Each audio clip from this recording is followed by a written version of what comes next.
how alcohol can increase estrogen and you can actually grow boobs. So I definitely stayed away from alcohol. That was Mr. Hiram, by the way. As you heard, my senior year, I had to have my nose fixed during spring break. I had a deviated septum, and they prescribed me Vicodin. I remember taking it and getting such a euphoric feeling from it. I thought it's so amazing. I can drive, get pulled over. I wouldn't get a DUI. I'm on the same level as my friends. You know, I'm having a good time with them. No hangover the next day. My family knows I'm feeling good off it. My doctor says it's cool, go ahead, take it. So I had all these excuses and right reasons to take it, justified reasons to take it. I took it a few times here and there over my senior year when friends came across it and sort of distributed them, you know, amongst us in our group. The summer after I graduated was when a friend introduced me to OxyContin. Hesitantly, I snorted it and fell in love with it. I'd buy it on weekends, and it became a social type of thing to do with those around me as well. One day at my grandma's house, I noticed she had multiple prescriptions for it, and I began stealing those from her with the mentality that she had enough and would never notice. My grandma, I call her Baci, that's grandma in Polish. She had multiple knee, hip, and back surgeries, so narcotics were all over her home. At this point, I still never considered myself addicted or dependent on them. I just knew I really liked them. I started frequenting her house multiple times a week, if not daily. My habit was supported through stealing her prescriptions and still buying them off the street. After about a year of this happening, my grandma caught on and I confessed to her that I had been stealing them. This was about the time when someone introduced me to heroin, and me being afraid of needles, offered to inject it. I also secured a decent paying job around this time. I was making about $1,000 a week. I got paid on Friday, and I remember by Wednesday I'd be totally broke, needing to borrow money again. My brother found my needles in my closet, and my family had a type of intervention for me and sent me to a rehab. I went into rehab for about 2 weeks. I came in with a narcotic addiction. They sent me home with a prescription of Suboxone, Adderall, amongst other things. And I had a lot of really good connections after that. This is when my addiction really took off. I started stealing, selling drugs, and making trips to Detroit. My Baci, who I took the pills from, had a safe that was full of family heirlooms from Poland. There was a bunch of gold and my deceased grandfather's Rolex watch. I stole everything in there and sold it all to help support my habit. I stole money from my mom, from my stepdad, from my little brother. I wired money out of my older brother's account. I stole money out of her purse. Stole money from jobs. Anything I could get my hands on, I basically sold it. I remember plotting scenarios in my head of the best way to rob pharmacies, to rob people, things I would never normally think of. I was jumped, robbed, and carjacked in Detroit multiple times. This went on for a few years and I couldn't get clean. My family was desperate and tried sending me to rehabs, psychics, doctors, priests, whatever they could possibly do to try to help get me better, but nothing worked. I could not get clean.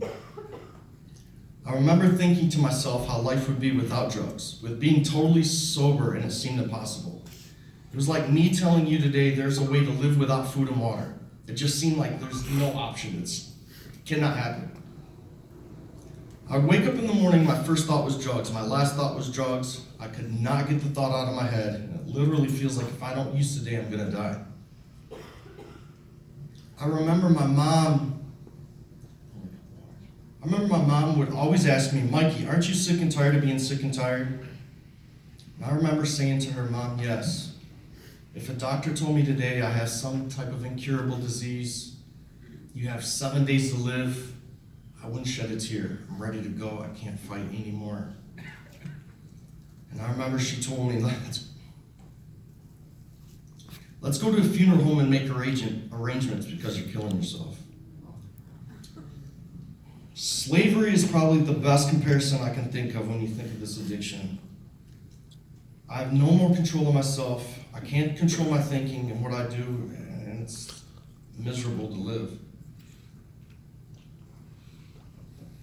Excuse me. I lived like this for about 5 years. The last year and a half of my addiction is when I meet Ashley, who's now my wife. She came into my life and was able to fall in love with the person who was trapped. I loved her the best I could, but not more than my addiction. I ended up in the hospital a few months after us being together, and I was septic due to injecting bad drugs. I was sick out of my mind. They thought it might have spread to my heart and had me on EKG monitors and ran a ton of tests. The doctors told my family to start praying and calling the priests if it did spread to my heart, because there's not much they can do. I wake up from being blacked out. I was blacked out because I was so sick. I remember waking up and being so dope sick, and I was hooked up to monitors and to IVs, and I remember ripping them out, and my clothes were folded up on a bench next to me, and I remember putting my street clothes over my gown and my heart monitor. I remember pulling cables, and I put my hoodie up, and I, avoiding detection, some James Bond type crap, and I ran outside. And this is in the cold. It's not warm outside. It's in the cold, and I was walking to the dope house because I woke up in the hospital, hooked up to all this stuff, and I was dope sick. I didn't want to be there. And that's what I mean when I say it's indescribable, that unless you have lived it or felt it or seen it, you can't describe how much control it has over you. I had no control over my body. I had no more will. So security came and got me and pulled me back, and I remember Ashley came in. She told me she can no longer be with me and can't watch me kill myself. I remember leaving the hospital and asking her to come over. I sat her down and told her I realized after you left, I'm in love with you and I can't live without you. She reciprocated and stayed with me, but I think a lot of it was fear of what would happen if she did leave and the regret she might have if I died. Once again, I promised I would clean up my act, and I tried staying just on Suboxone, but would abuse the heck out of those to try to get high anyway. It just felt like a lost cause.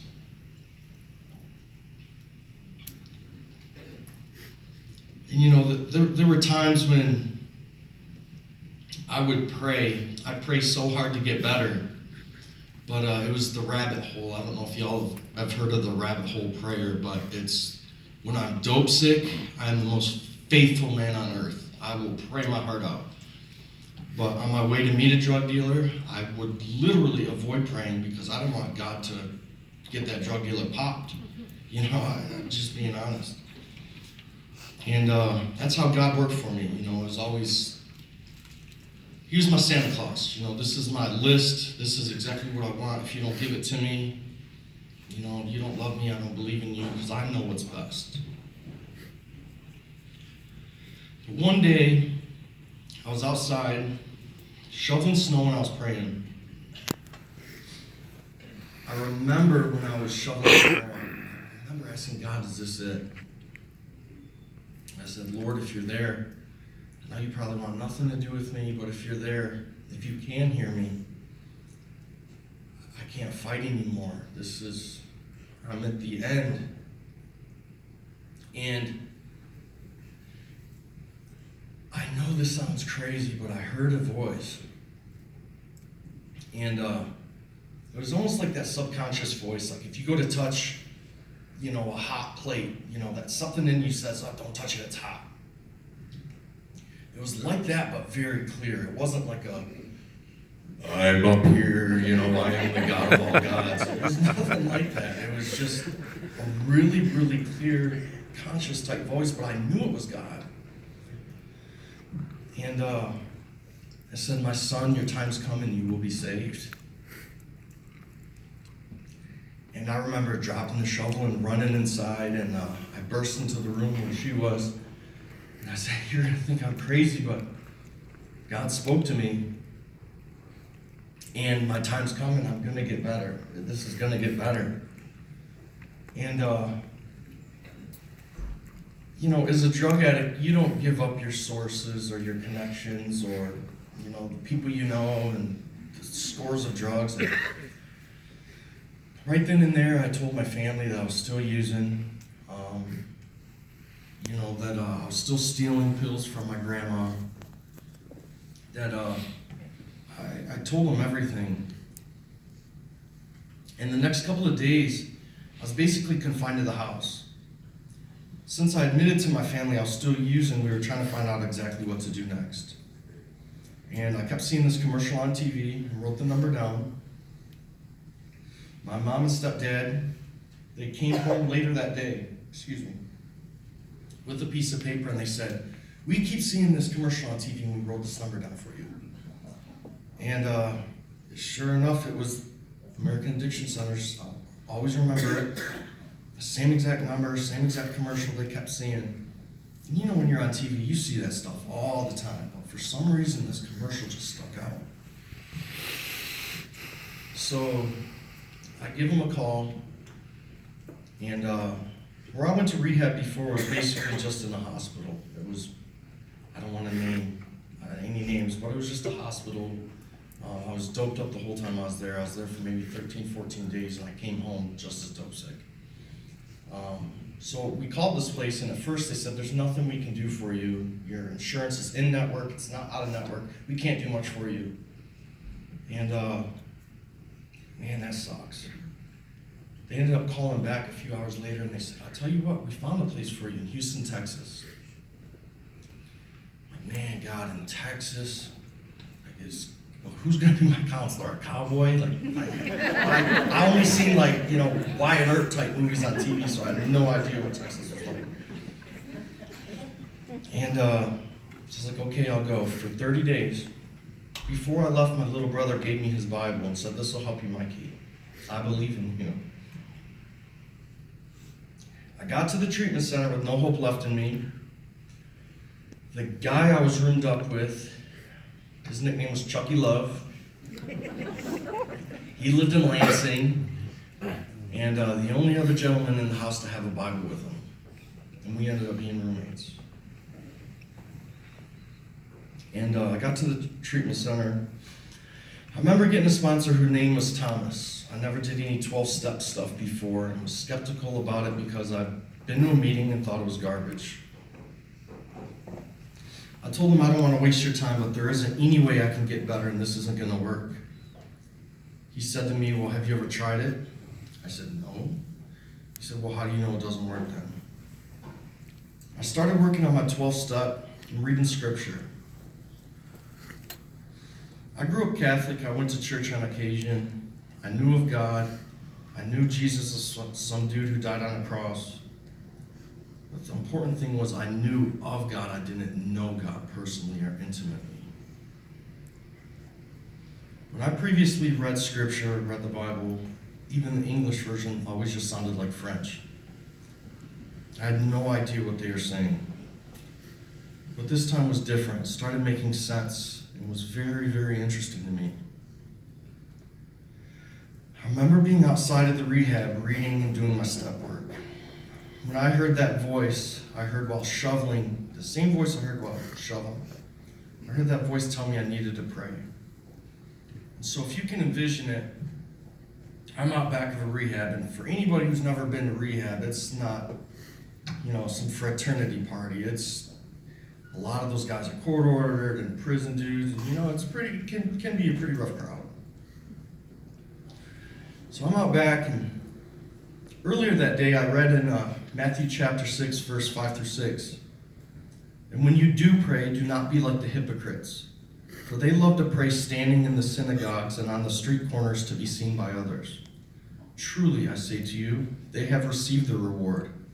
But when you pray, go into your room and shut the door and pray to your Father who is in secret.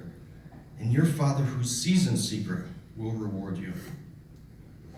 I remembered that verse. I was going to go inside and pray in my room, but the voice told me once again to humble myself and pray right there. So I flipped my chair around, and I got on my knees and I put my elbows on my chair, and I prayed somewhat before, but like I said previously, it's more of the Santa Claus rabbit hole, save me from this. And I started asking for forgiveness. And I started asking for forgiveness and thinking of these things that, it was like when I was 5 years old, tripping a kid on the playground. And, maybe calling my teacher a poopy head, I'm being silly, but just like stuff you would never, ever even just think of. And on top of asking for forgiveness, I started surrendering. And what I mean by that is, previously when I went to rehab and spoke about getting clean and getting sober, I always held something back. And I would tell you I want to get sober, I don't want to use drugs. And the reason I felt like I didn't want to is because it was negatively impacting my life. But I thought I could find a way to get high and be successful. Successfully get high, I guess. And this time was different. I truly let go, and I mean everything. And not only the drugs and the alcohol, but my life in general, my family, my worries. I remember being worried about Ashley, and I'm at a very low point in my life, and I was afraid that she'd leave me. I'm in a rehab and she's out there. And I remember telling God, I said, Lord, you can have her. And I need you. And I just need your love. I need your grace. And I remember everything being lifted off me, this feeling of amazement and love. I never felt so loved in my life. I never felt so high in my life. I never felt so free in my life. I felt hope. And that was such a game changer, was hope. I felt loved and I felt hope. That something was changing in me that I couldn't explain. I didn't know what was going on. I felt forgiven and I knew I was. After maybe 30 minutes passed by, I got up and felt like a new person. I ran to the phone, I called my family, and I said, I'm better. I knew my life changed right then and there. Everything changed. It was instant. I just knew. And I kept saying, I'm the same flesh, different spirit. My sponsor,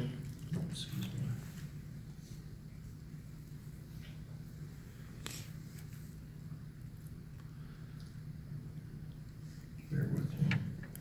My sponsor came in later that day and said, okay, we're on step 3, which is make a decision to turn our will and our lives over to the care of God as we understood Him.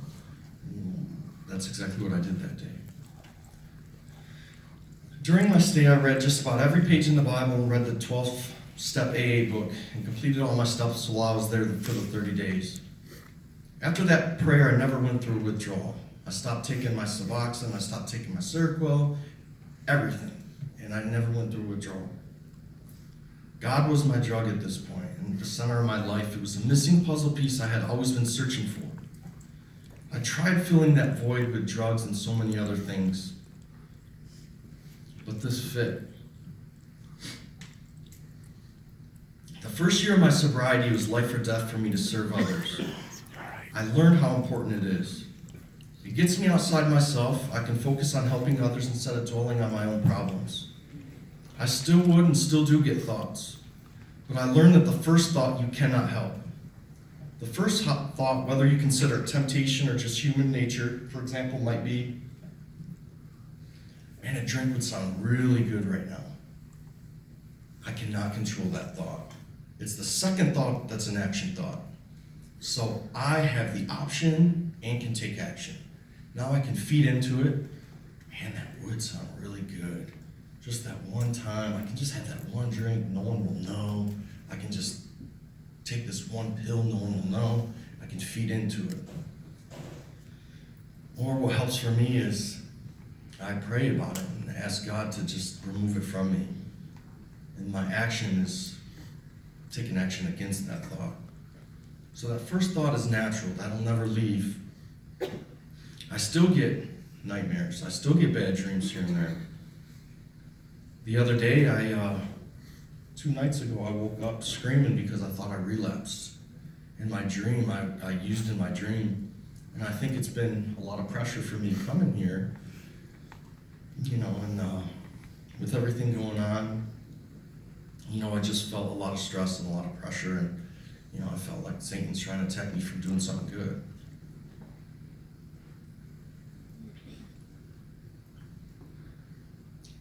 Ashley and I ended up moving to Houston after a couple months back from rehab.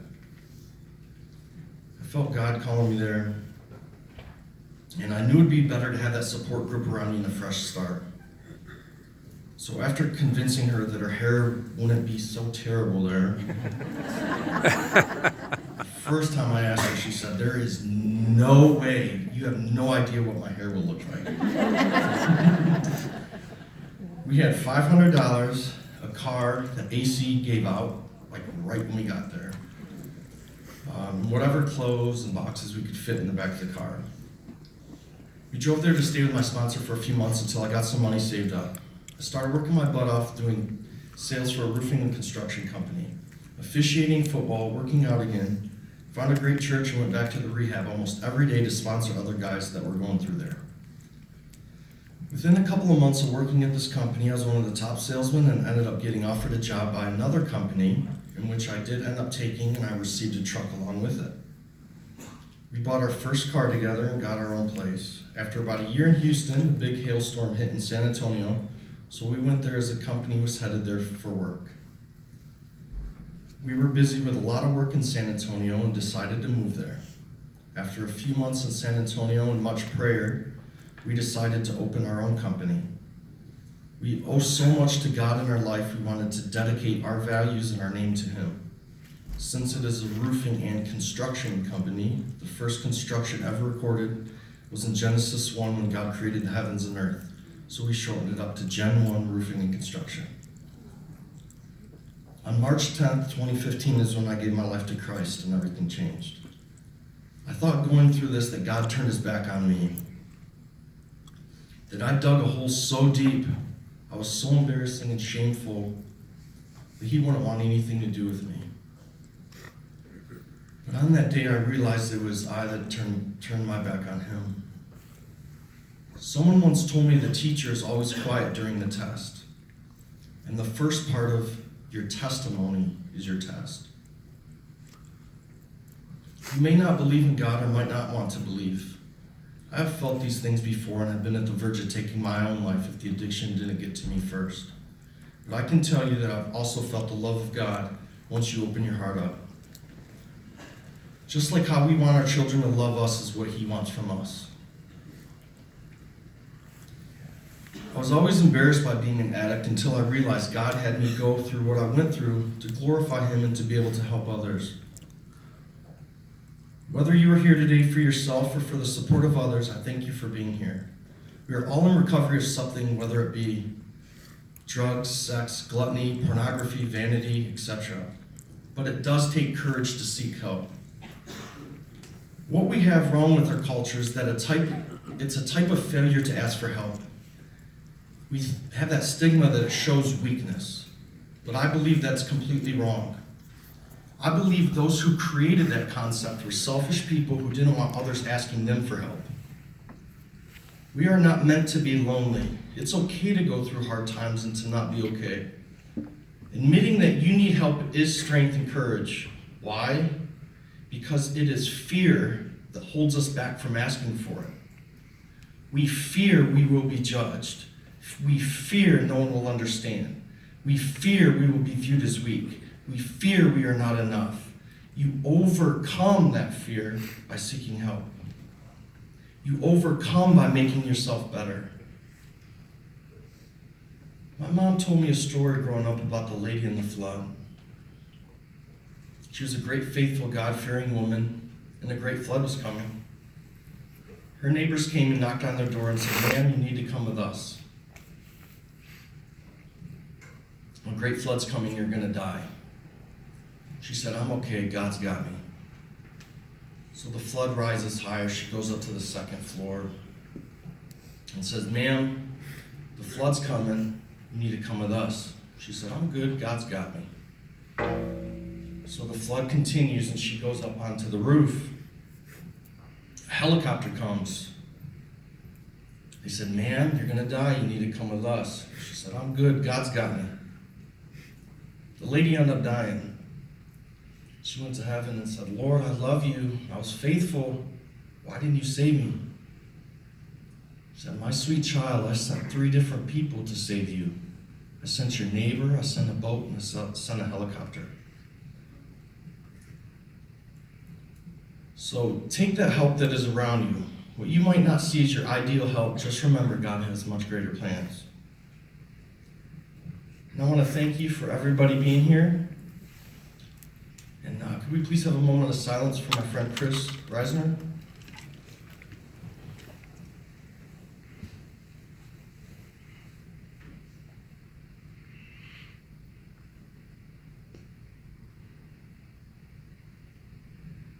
Chris passed away on the 21st of this month.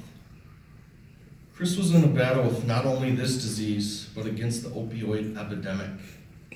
He did more than just getting sober. He was a fighter and fought against drug dealers, risking his own life. He spoke at many conventions and was vocal about the importance of the disease.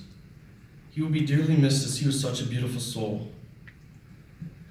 Chris' message on Facebook of the video that we posted earlier now has 19,000 views, so his message is not unheard. If I could please ask his parents to stand up as they are here not only to continue his fight, but to carry on what's so meaningful to him.